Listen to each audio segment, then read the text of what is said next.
Bismillahirrahmanirrahim. Dear friends, BS Zoology third semester, paper Diversity in Animals Invertebrates. आज से start कर रहे हैं। जैसा कि आप जानते हैं कि हम अपने इन कोरोना की वजह से होने वाली छुट्टियों से पहले जो चैप्टर डिस्कस कर रहे थे, that was the pseudocoelomate body organisation, जो कि सूडोसिलोमेट एनिमल्स, जिनको जनरली अशेलमेंट्स भी कहा जाता है, उनके बारे में है।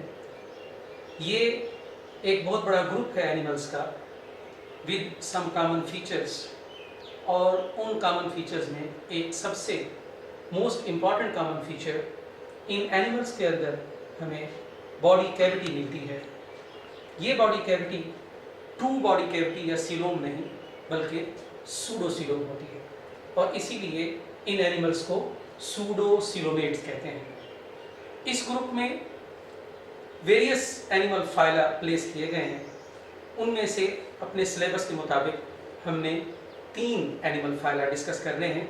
इन 3 एनिमल फाइला में हम फर्स्ट एनिमल फाइलम रोटिफेरा डिस्कस कर चुके हैं।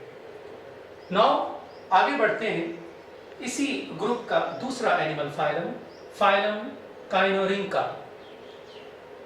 First of all its introduction, ये एक माइनर फाइलम है। जैसे मैं पहले भी ये बात डिस्कस कर चुका हूँ कि फाइलम को मेजर और माइनर का जो क्राइटेरिया है वो नंबर ऑफ स्पीशीज का है, कि एक फाइलम में कितनी स्पीशीज जो हैं वो प्लेस की गई है, कितनी स्पीशीज उसके अंदर जो है वो डिस्कवर हो चुकी हैं। इसी बेस पर फाइलम को मेजर या माइनर कहा जाता है। तो इस बेस पे ये एक माइनर फाइलम है, क्योंकि अप टिल नाउ तकरीबन 150 स्पीशीज इस फाइलम की डिस्कवर की जा चुकी हैं।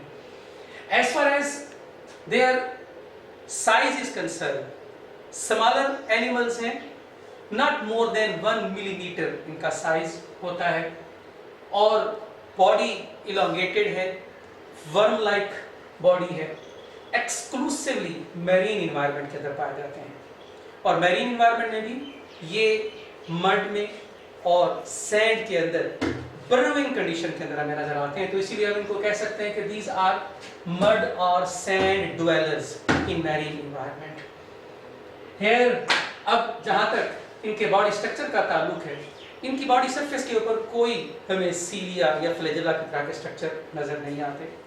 If you look at the diagram जो आपको यहाँ नजर आ रही है, डायग्राम में एक टिपिकल जो animal belonging to this phylum Kinorhyncha ये आपके सामने है।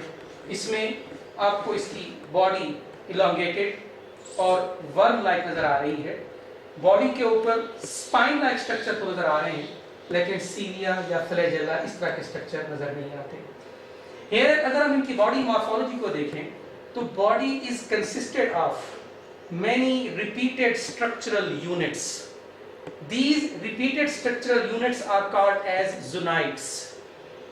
ये भी इस फाइलम का एक टिपिकल फीचर है कि एनिमल्स की बॉडी जो है वो number of in repeated units पर मुश्तमिल होती है, जिन्हें zoonoids कहते हैं, और इनका जो नंबर है वो वेरिएबल है। Some species they have the 13 zoonoids और some they have 14 zoonoids.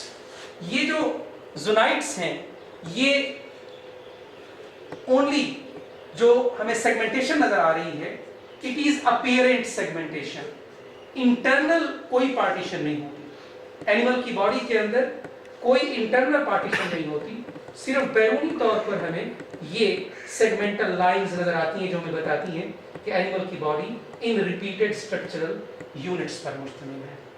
Here in body units में जो पहला बॉडी यूनिट, जो पहला ज़ूनॉइड है, ज़ूनॉइड number 1, this is head zoonoid number 1, it contain all the related structures जो कि फीडिंग में इन्वॉल्व हैं and up to some extent sensory perception में भी इन्वॉल्व हैं। if you look at the diagram, ये इसका हेड है जो कि zoonoid number 1 है। हेड के ऊपर there is present oral cone। oral cone वो स्ट्रक्चर है जहां पर इनकी माउथ ओपनिंग प्रेजेंट होती है, with these spine like structures which are called as oral stylets। These are food gathering structures or the food capturing structures. ये zonoid number 1 है और उसके बाद जो zonoid number 2 है, this is their neck. Now this neck contain two types of structure. One structure is a fringe of spines, एक झालर सी है कांटों की, spines की एक झालर सी आपको नजर आ रही है. These are called as scallops.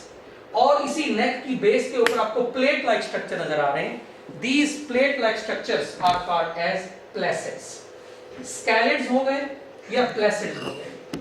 These structures are not only sensory in nature, they also involve in the burrowing habit of this animal. जब ये animal soft mud में और sand में अपनी इस oral cone के जरिए burrow बनाता है, तो उसमें ये scallops और placets भी अपना रोल प्ले करते हैं. बाकी के जो रिमेनिंग जोनाइट है, जोनाइट नंबर 3 से लेकर जोनाइट नंबर 13 तक, या अगर वो 14 जोनाइट्स वाला है तो जोनाइट नंबर 3 से जोनाइट नंबर 14 तक, these are going to make the trunk of the body of that animal.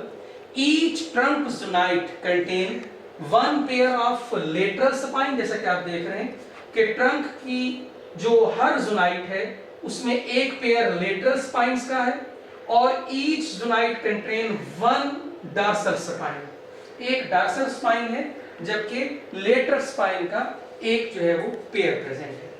Here जो लास्ट जोनाइट है ट्रंक का, it contain the anal opening, the anus. Here इसी पर caudal spines जो कि लेटरल स्पाइन से थोड़े से ज्यादा elongated होते हैं, ये भी प्रेजेंट होते हैं. Here now come towards their body wall structure. जहां तक इनकी बॉडी वॉल का स्ट्रक्चर है, they have chitinous cuticle. Cuticle एक नॉन लिविंग मटेरियल की बनी हुई लेयर, जैसा कि आप देख रहे हैं कि ये काइटिन की बनी हुई लेयर होती है. ये भी सूडोसिलोमेट एनिमल्स का टिपिकल फीचर है, ये उनका एक कॉमन फीचर है. तमाम सूडोसिलोमेट एनिमल तकरीबन जो हैं, their body wall epidermis, outer epidermis के आउटर साइड के ऊपर नॉन लिविंग मटेरियल की लेयर क्यूटिकल प्रेजेंट होती है. क्यूटिकल के जस्ट नीचे लिविंग लेयर है, सेल्स की बनी हुई एपिडर्मस, और एपिडर्मस के नीचे जो है ये इनके बॉडी वॉल मसल्स होते हैं. Two pairs of body wall muscles present होते हैं. These two pairs of body wall muscles, one pair dorsolateral pair और दूसरा वेंट्रोलेटरल पेयर. ये दोनों पेयर मसल्स के कंट्रैक्शन के जरिए इस एनिमल की जो बर्रोइंग एक्टिविटी है उसमें अपना रोल प्ले करते हैं. Coming towards next their body feature, this is their body cavity. और जैसे कि आप जानते हैं कि हम एनिमल्स का जो ग्रुप डिस्कस कर रहे हैं, this is the pseudocoelomate animals. So these animals have also the body cavity, large body cavity, pseudocoelom with fluid, and that fluid contain various wandering amoeboid cells as well. ये जो इनकी body cavity के अंदर fluid है, ये इनका न सिर्फ ट्रांसपोर्ट फ्लूइड है बल्कि ये हाइड्रोस्टैटिक स्केलेटन का काम भी करता है. और हाइड्रोस्टैटिक स्केलेटन के हवाले से हम अपने इसी पेपर के पहले चैप्टर के अंदर काफी तफसील से डिस्कस कर चुके हैं कि हाइड्रोस्टैटिक स्केलेटन एक एनिमल की जो लोकोमोशन है, जो मूवमेंट है और बॉडी की शेप की जो मेंटेनेंस है, उसमें एक बहुत ही इंपॉर्टेंट रोल प्ले करने वाला फीचर है. Coming towards their various body systems, and first of all coming to their digestive system and feeding. As far as their digestive system is concerned, they have complete gut. ये मैं बात पहले भी discuss कर चुका हूँ कि एनिमल्स में उनकी गट के हवाले से हम दो ऑर्गेनाइजेशन देखते हैं कि animals they have either incomplete gut और the complete gut. Incomplete gut और कंप्लीट गट में फर्क हम ऑलरेडी डिस्कस कर चुके हैं. इनकम्प्लीट गट, जिसको आमतौर पर सैक लाइक गट भी कहते हैं, जिसमें सिर्फ एक ही ओपनिंग प्रेजेंट होती है जो कि इनलेट ओपनिंग का काम भी करती है और आउटलेट ओपनिंग का काम भी करती है. जबकि in the case of complete gut there are two openings. For the inlet अलग ओपनिंग प्रेजेंट होती है and technically it is called as mouth, and for the outlet, for the exit of undigested material from the body, अलग separate opening होती है which is called as anus और cloacal opening, whatever case may be. तो they have complete gut, mouth to anus. As far as their various digestive organs are concerned, mouth जो इनकी oral cone पर present होता है, mouth की opening, mouth leading into very much small chamber which is called as buccal cavity, and buccal cavity leading into their pharynx, pharynx pumping pharynx है, and pharynx leading into a narrow tube esophagus, esophagus into stomach, and stomach जो है ये open करता है इनकी intestine के अंदर। Intestine इनके डाइजेस्टिव सिस्टम में वो पार्ट है जो कि जगह है, साइट है डाइजेशन की भी और एब्जॉर्प्शन की भी, कि यहाँ पर जो भी फूड ये इस्तेमाल करते हैं उसकी डाइजेशन भी कंप्लीट होती है और उसकी एब्जॉर्प्शन भी होती है फ्लूइड के अंदर जो बॉडी कैविटी के अंदर प्रेजेंट है, एंड देन दैट फ्लूइड जो है वो इस न्यूट्रिएंट्स को जो डाइजेशन के नतीजे में हासिल होते हैं डिस्ट्रीब्यूट करते हैं to all cells and to all tissues of the body. As far as their feeding is concerned, खाते क्या हैं? मेनली दे आर, क्योंकि bottom dwellers, mainly they consume diatoms, certain other microscopic algae and जो various particulate organic matter during burrowing activity जो है ये ingest करते रहते हैं और उस particulate organic matter को भी अपने food के तौर पर इस्तेमाल करते हैं। Coming towards their excretion, as far as their excretion is concerned, they have one pair of protonephridia, and these protonephridia they are present just the lateral side of their gut in their zoonite number 11। 11वें zoonite में इनकी gut के दाएं बाएं protonephridia का pair present होता है। ये दो प्रोटोनेफ्रीडिया बेसिकली नैरो और स्मॉल ट्यूबुलर स्ट्रक्चर्स हैं जो कि वेरियस एक्सक्रीटरी मटेरियल्स को, मेटाबॉलिक वेस्ट जो कि बॉडी फ्लूइड के अंदर प्रेजेंट होता है उसको एब्जॉर्ब करते हैं। And then these two protonephridia they have a common duct, इन दोनों का एक कॉमन डक्ट के जरिए आपस में इनका राब्ता होता है, कनेक्शन होता है। दैट कॉमन डक्ट जो है it open through a common nephridiopore at the ventral side of the body of these animals. उसके जरिए जितना भी metabolic waste material body fluid से लिया गया होता है उस कॉमन नेफ्रिडियोपोर के जरिए बॉडी से बाहर एक्सपेल कर दिया जाता है। Coming towards next their nervous system, as far as their nervous system is concerned, simply हम अगर टेक्निकली इसको डिस्क्राइब करना चाहें तो हम कह सकते हैं कि they have centralised nervous system. Centralised nervous system वो नर्वस सिस्टम होता है जिसमें एक सेंट्रलिटी पाई जाती है, वो नर्वस सिस्टम जिसमें एक प्रिंसिपल साइट है कोऑर्डिनेशन की, जिसको हम सिंपल ब्रेन कह सकते हैं। सेंट्रलाइज्ड नर्वस सिस्टम की जो हाईली एडवांस फॉर्म आप ऑलरेडी एफएससी में पढ़ चुके हैं जो कि ह्यूमन का नर्वस सिस्टम होता है, वो सेंट्रलाइज्ड नर्वस सिस्टम की सबसे ज़्यादा एडवांस और डेवलप फॉर्म है। लेकिन सेंट्रल नर्वस सिस्टम की जो इब्तदा है, जो इसकी इनिशिएशन है, वो हमें इन एनिमल्स के अंदर नजर आ जाती है in the form that is they have brain like structure. Nervous tissue का एक रिंग लाइक स्ट्रक्चर होता है जो कि इनके फेरिक्स के इर्द प्रेजेंट होता है, and this is main coordinating centre. ये ब्रेन का काम करता है और इसी ब्रेन से फिर वेंट्रल नर्व कॉर्ड चलती है। This ventral nerve cord is ganglionic. Ganglionic mean ये कि ये जो वेंट्रल नर्व कॉर्ड है ये फ्रॉम देयर ब्रेन जो स्टार्ट होती है ये इनकी की पूरी बॉडी में, इनके बॉडी के लास्ट जोनाइट तक चलती है। Each zonite contain one ganglion, and ganglion basically it is a cluster of nerve cells. Ganglion जो होता है वो नर्व सेल्स का क्लस्टर होता है, इकट्ठ होता है, और ये एक लोकल कोऑर्डिनेटिंग सेंटर होता है। ब्रेन सेंट्रल कोऑर्डिनेटिंग सेंटर है, जबकि जो गैंग्लियन है वो लोकल कोऑर्डिनेटिंग सेंटर है। ब्रेन के जरिए भी बॉडी की मूवमेंट्स को कंट्रोल किया जाता है और बॉडी की सेंसरी परसेप्शन जो है उसे कंट्रोल किया जाता है, जबकि जो जोनाइट के गैंग्लियंस हैं ये लोकली ईच जोनाइट की जो मूवमेंट है और वहां पर मौजूद जो मसल्स हैं उनकी कंट्रैक्शन को कंट्रोल करते हैं। Here, as far as their sensory structures are concerned, mainly इनकी बॉडी के ऊपर ब्रिसल्स की शक्ल में ये सेंसरी स्ट्रक्चर प्रेजेंट होते हैं। इसके अलावा कुछ स्पीशीज ऐसी हैं कि जिनमें आई स्पॉट्स भी मौजूद होते हैं। आई स्पॉट बेसिकली इनको हम आईज नहीं कह सकते, these are not image forming structure, basically these are the photoreceptor, जिसके जरिए एक एनिमल लाइट को डिटेक्ट करता है और फिर अपना रिस्पॉन्स शो करता है। एनिमल अगर ब्राइट लाइट की तरफ जाना चाहे, अगर डिम लाइट की तरफ जाना चाहे, एनिमल अपनी लोकेशन को अपने हैबिटेट के अंदर एडजस्ट करता है इन आई स्पॉट्स के जरिए। These eye spots are responsible to detect the intensity of light. They are not image forming structure. So sensory structure के तौर पर इनमें eye spots भी हैं और various sensory bristles भी हैं। Coming towards next, आगे चलते हैं। Their reproduction and development.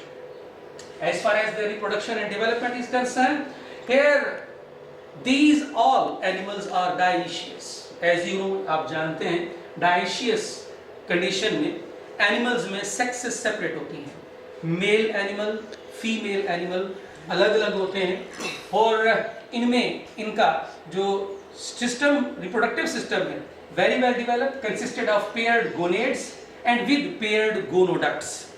ये जो पेयर्ड गोनेड्स गोनोडक्ट्स के साथ एसोसिएटेड होते हैं, इनमें जो गैमीट्स बनते हैं पर्टिकुलरली ये गैमीट्स गोनोडक्ट के जरिए गोनेड्स से ट्रांसपोर्ट किए जाते हैं। As far as fertilisation is concerned, fertilisation mostly internal होती है, एंड फॉर दैट पर्पस हम देखते हैं कि मेल जो इंडिविजुअल होता है उसमें जो गोनोपोर है, यानी इसकी बॉडी की वो ओपनिंग जहां से मेल गैमीट्स ने रिलीज होना है, उस गोनोपोर के इर्द गिर्द बहुत सारे स्पाइन्स जो है उनका एक क्लस्टर मौजूद होता है, सेवरल स्पाइन प्रेजेंट होते हैं, एंड दीज सेवरल स्पाइन्स जो हैं प्रोबेबली ये कॉपुलेशन में हेल्प करते हैं कि मेल एनिमल जब फीमेल के साथ कॉपुलेट करता है तो ये उसकी जो ग्रेस्पिंग है उसमें ये हेल्पफुल साबित होते हैं, ताकि मेल के जो गैमीट्स हैं, जो स्पर्म्स हैं, वो सक्सेसफुली फीमेल की बॉडी के अंदर रिलीज कर दिए जाए। Female egg fertilize eggs lay करती हैं, and as far as their development is concerned, the development is indirect. जैसे कि ऑलरेडी में हम ये बात डिस्कस कर चुके हैं कि इनडायरेक्ट डेवलपमेंट का मतलब होता है कि when egg hatching into individual which is structurally as well as ecologically as well as physiologically different from their parents, commonly that is called as the larval stage। यानी कि जब egg से जो young one बाहर emerge होता है hatching के नतीजे में, वो अपने पेरेंट्स से डिफरेंट हो, उसको लार्वा कहते हैं। तो जब लार्वल स्टेजेस इन्वॉल्व हो तो ऐसी डेवलपमेंट इंडायरेक्ट डेवलपमेंट कहलाती है। इनमें अप टू तकरीबन 5 to 6 जुवेनाइल स्टेजेस या लार्वल स्टेजेस इन्वॉल्व होती हैं। लार्वल स्टेज साइज में छोटी होती है, ये मोल्टिंग के प्रोसेस से गुजरता है। हियर आफ्टर ईच मोल्टिंग इनमें लार्वल स्टेज में नंबर ऑफ ज़ोनाइट भी इंक्रीज करते हैं, इसका बॉडी साइज भी इंक्रीज करता है। अप टिल 5 to 6 टाइम ये मोल्टिंग होती है, और इवेंचुअली जो इंडिविजुअल है वो अडल्ट स्टेज पे आ जाता है। जब एक बार अडल्ट हो जाता है तो फिर उसमें मोल्टिंग नहीं होती। सो ये एक शॉर्ट डिस्क्रिप्शन थी इस माइनर फाइलम काइनो इनका के हवाले से। आज की हमारी डिस्कशन यहीं पे ख़त्म हुई। इंशाअल्लाह ताला नेक्स्ट लेक्चर इसी ग्रुप यानी सूडोसिलोमेट एनिमल्स का ये जो हमने ग्रुप स्टार्ट किया है, इसका अगला तीसरा और इस एनिमल ग्रुप का हमारे सिलेबस के मुताबिक जो आखिरी फाइलम जो कि एक मेजर फाइलम है, फाइलम निमेटोडा, उसके बारे में इंशाअल्लाह हम स्टार्ट करेंगे अपनी अगली डिस्कशन। तब तक के लिए अल्लाह हाफ़िज़।